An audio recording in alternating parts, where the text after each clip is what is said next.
this is Mackenzie. Hey, this is Owen. Don't forget to like our show and subscribe. This podcast is brought to you by the Love and Kindness Project Foundation.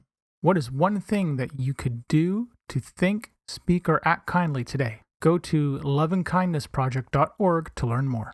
Before we begin this podcast, if you or someone you know is in crisis or needs emotional support, there are tools that can help.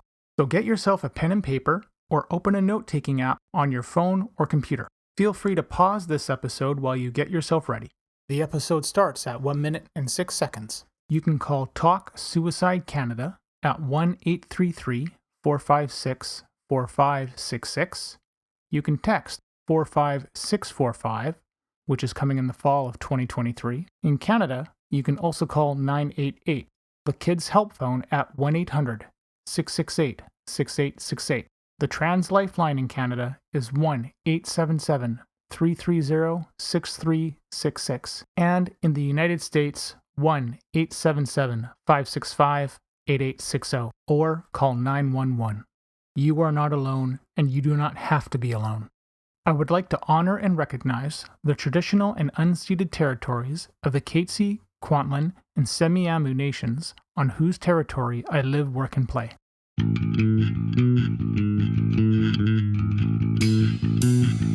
Welcome to We Are the ADHD Family Podcast. This podcast is meant to chronicle our journey with ADHD, autism, and other discoveries along the way. I reach out to advocates, experts, individuals, and other families that want to raise their voices and empower those on their journey. My name is Mark Smeets, and I am passionate about removing barriers for others through creating connections and building on strengths and practical problem solving. I am married to Siobhan, a parent to 2 wonderful kids, and all of us have ADHD. I want you to feel like you have power and hope. And now, into the episode. If there's one thing I really like, is when the washing machine is just finished washing and the clothes are all ready to be put into the dryer. The next load was ready to go. I opened the door and realized the washing machine's empty. I thought I put the clothes in. Nope, not this time, Mark, not this time. Welcome to a new episode of We Are the ADHD Family Podcast and the advocateurs. I'm not going to edit it out either. I just had an awesome conversation with a friend of mine, Karyn Ross, and that's who this episode is about today. Karyn and I have been friends for a number of years, and our families are relatively close. And we're going to get to a lot of the conversation focuses around kindness. And there are things that she and I both have not talked about very much. You know, our family's involvement in World War II, and that completely seems random, but completely appropriate for ADHD. But you'll see why we're talking about this stuff. But I wanted to record a little preamble in the beginning here because we go over a couple terms that I just want to clarify very quickly. So one of the terms that we talk about is lean, and that's Lean, not Lein. But lean is a process improvement methodology that it basically focuses on reducing the waste in a process, or you're stripping away the non-value added activities that are possibly taking away from the value that you're trying to bring to something. And I know in other podcasts, I've talked about the act of advocating as a process and being aware of what those things are. So when you look at a process, maybe the simplest thing that you can do, and maybe look at something that you're currently frustrated in where you're advocating in a school, is ask yourself or ask the teacher, what's the process to get, insert goal here?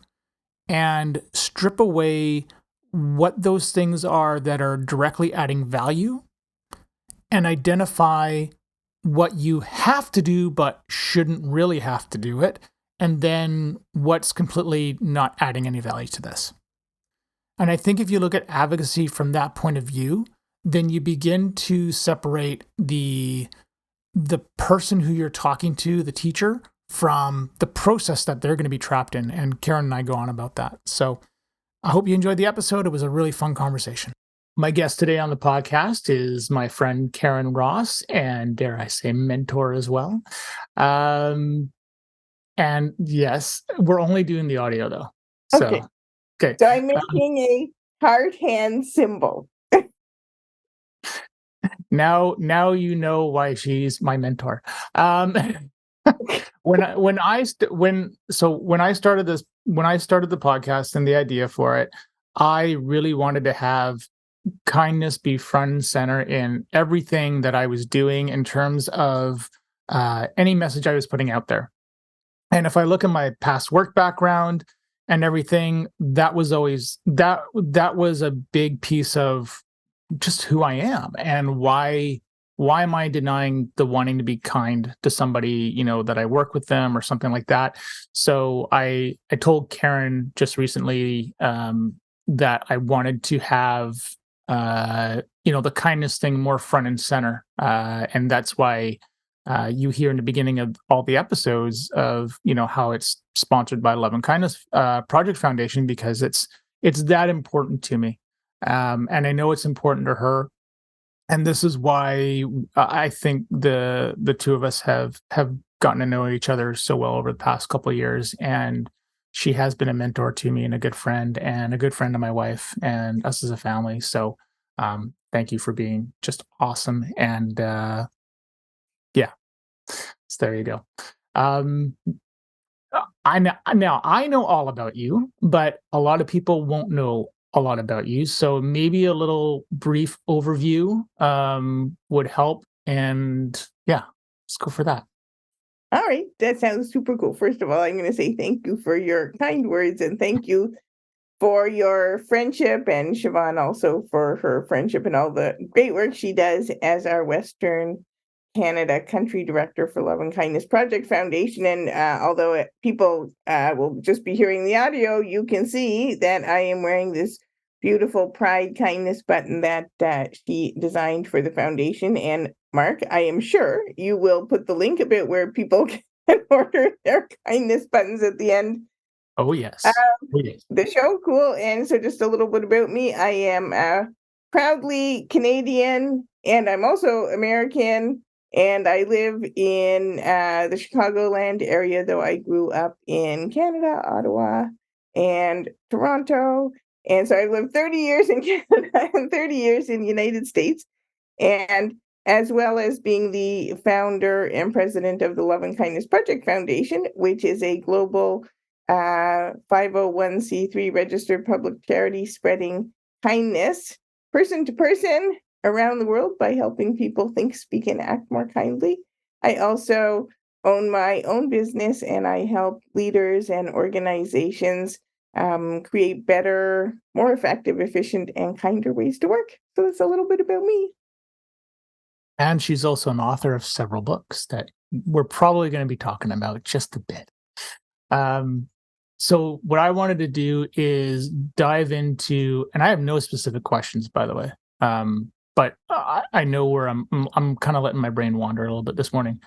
I'm very curious to know the Karyn before you got into the process improvement side of things. Actually, that's a good thing to bring up. How we got to know each other. So years ago, when my father-in-law was in the hospital and eventually he passed away, after that point, I fell into process improvement by fluke. And Karyn was probably one of the first people I found on LinkedIn. And so one of the first people I found on LinkedIn that I could actually identify with, because seeing how you would talk about the not only a process but the kindness aspect of it, and that's what I was trying to do in the job that I was in at the time, was very important for myself. And at some point I reached out just probably to ask a question, and I know we sort of struck up a conversation and things kept going on for the longest of times. Little did I know how kind that the process improvement people that we know, I mean, like Yeah. I cannot believe how kind this community actually it really is. And I have not seen anything like this ever. And it's very it's very cool if you're if you're not improving, if you think process improvement is about cold analytics, no, you're wrong. It's not that at all. You have to start with the person. You have to look at those relationships. It's so critical. But that's how we got to, that's kind of our origins. When you, so were you always like this as a kid before you got into the process side of things? Okay, so that's a super that's a super interesting question, and something really very interesting happened a little while ago, so that I'm able to actually answer this question in a very different way. So a little while ago, I posted a post on LinkedIn. I post, quite often, and it was something about process improvement and really the people side of it and kind leadership. And someone commented on my post, and they asked that if I was the Karyn Ross who grew up in Ottawa, in Nepean. And when I looked at the name of the person who commented, I was super excited because it was somebody that I was looking for a really, really long time. My childhood best friend No from way. kindergarten to like probably third or fourth grade until she'd moved away. And she Wow. has a very common name, especially I would say in Yeah. Canada, like a very common Canadian kind of name. And I'd been searching in a variety of ways on Facebook, and I hadn't been successful in finding the person. And then all of a sudden, here she is commenting on my post. And so I reached out and we got on FaceTime and we got to see each other. And I asked her, how did you know it was like me? Like, what made you think Yeah. this post was me? She said, because you were talking about kindness. And when we were children, the thing I remember about you is how kind you were. And that was so interesting to me because that was somebody else's reflection. And probably, looking back on yourself and you're growing up, you don't necessarily like think about, okay, was I kind? Was I this? Was I that? Right? It's maybe not part of your ideas about how you think about yourself as a child, but it was somebody else's words. I can tell you, growing up, I was always super passionate about making sure that everybody was included and that everybody Mhm. had a voice. So when I was in grade school, I guess there must have been an election going on in Canada, and we did some kind of mock election, and I created a party.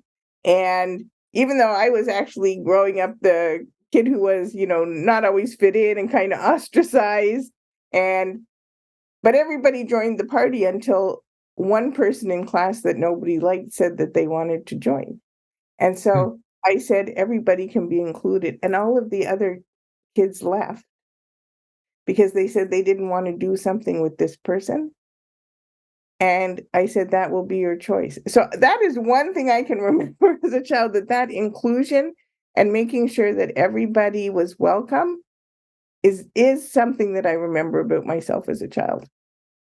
How uh, is there something specific from being that young? Is that something that just, I guess, came natural, or do you think that was something that was taught?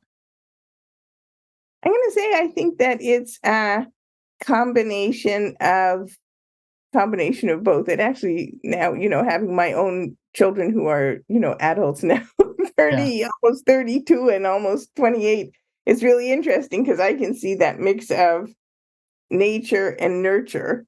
So Yeah. I think that it was probably a combination of both both things. I think my parents, who, oftentimes weren't the kindest to me, but were very interested in social justice at the time and making sure that, they had a wide, range of kind of friend, uh, you know, groups. I probably got some of that from that. I grew up in a fairly Orthodox Jewish household, and there's a lot of focus on social justice and doing kindness in the world now Mm. in Jewish religion. And I think it's also probably just my own personality. The thing I also remember of being a child, I was pretty cheerful. I was pretty, the kind of personality I have now was probably, it's a combination of both. These Yeah. are super good questions. Nobody asked me this kind of question before on a podcast. So it's made me think. I love that.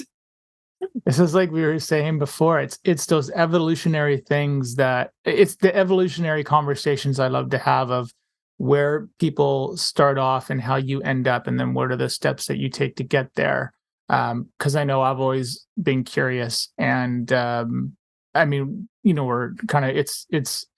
I had a hard time trying to come up with what were all the things to sort of ask you about, but I really haven't asked you about much of that before. So I was super curious, and I'm really glad that you shared that. And it makes, like, from obviously not knowing you back from when you were that age, I can see that going on. And there's something in there that I know I identify with as a definitely as a kid, where you want to see everybody included. But to me, I was probably too young to sit there and have all the tools that I would now to be able to do that. Because I've never liked exclusion. Excuse me.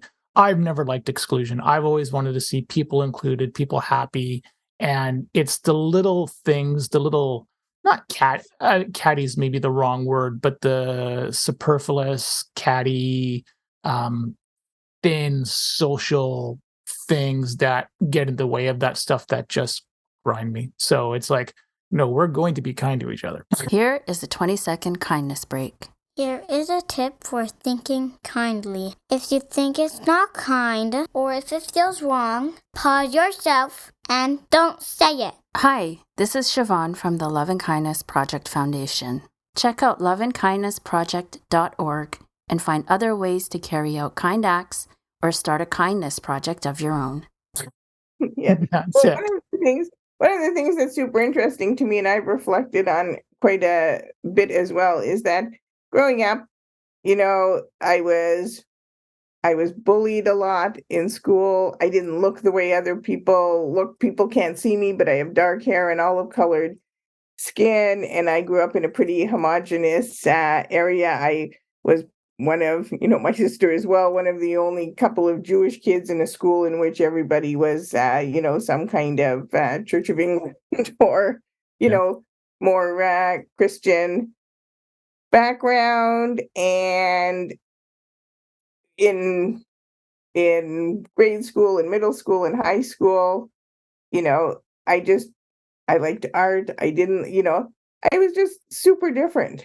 And I was treated unkindly in many ways. I can remember walking home from school and being beat up on the way home from school. And I think in those situations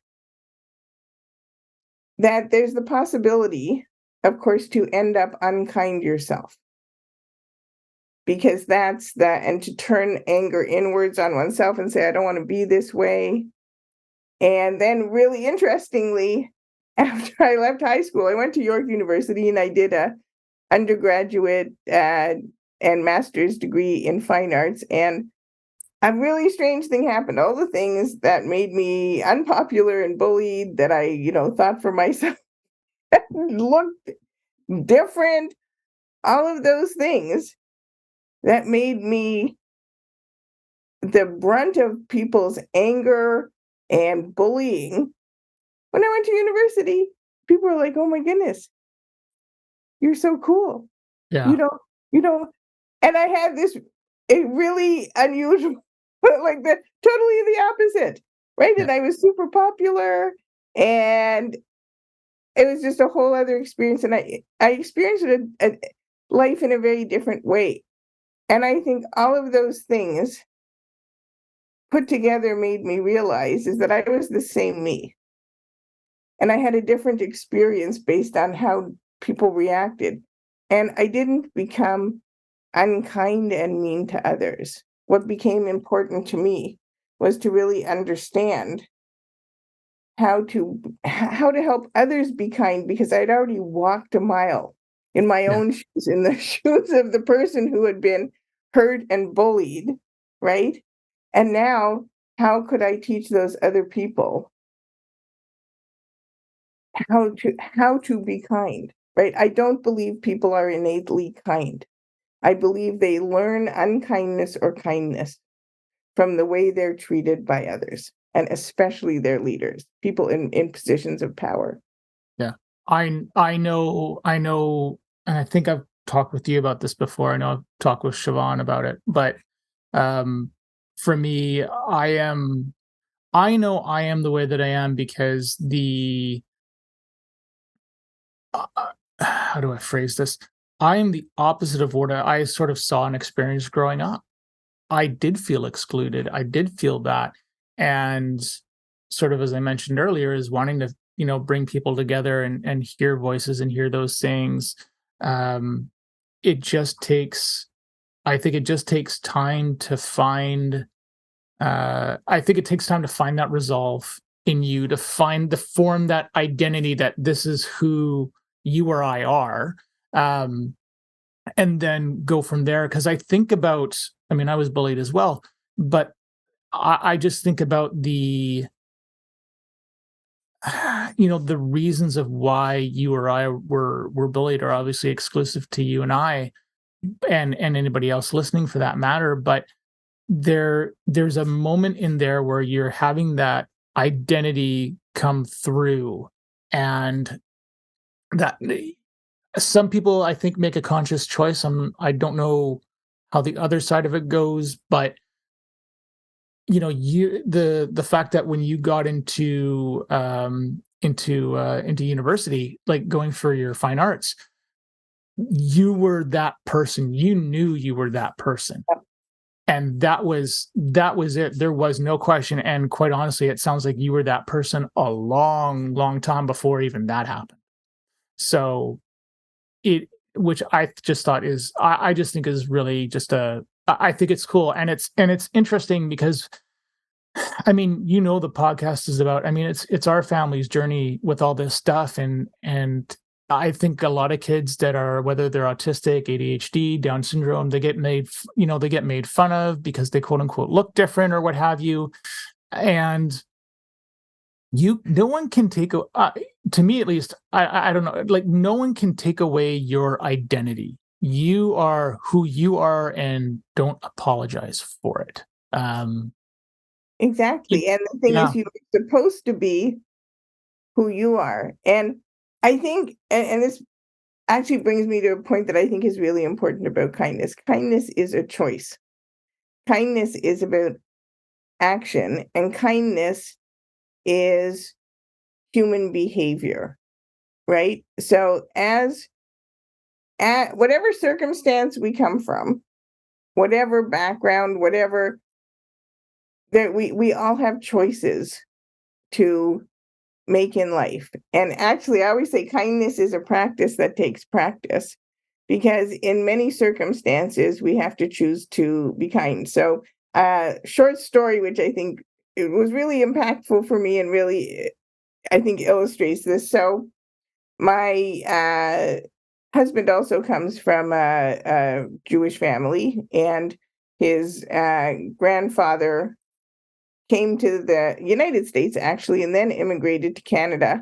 He had been a traveling salesman. He was originally from Poland, and he traveled all around, and he actually saw Hitler speaking, and he understood the shape of things to come. And he wanted to immigrate. Yeah. He was, and so he actually got the paperwork, and he sent it to a relative in the United States who wouldn't sponsor him for whatever reasons. Yeah. So he was carrying this paperwork, and he was in a bar in somewhere in Germany one night, and American businessman did a random act of kindness and signed his paperwork and sponsored Grandpa to come to United States. Wow. And so then, of course, he had my father-in-law who's turning 80 this weekend, and they had 2 kids and a variety of other children, and I got married and have my own children, right? Did they keep in touch? No. No. So Grandpa never saw that person again. The rest of Grandpa's family were sent to the concentration camps.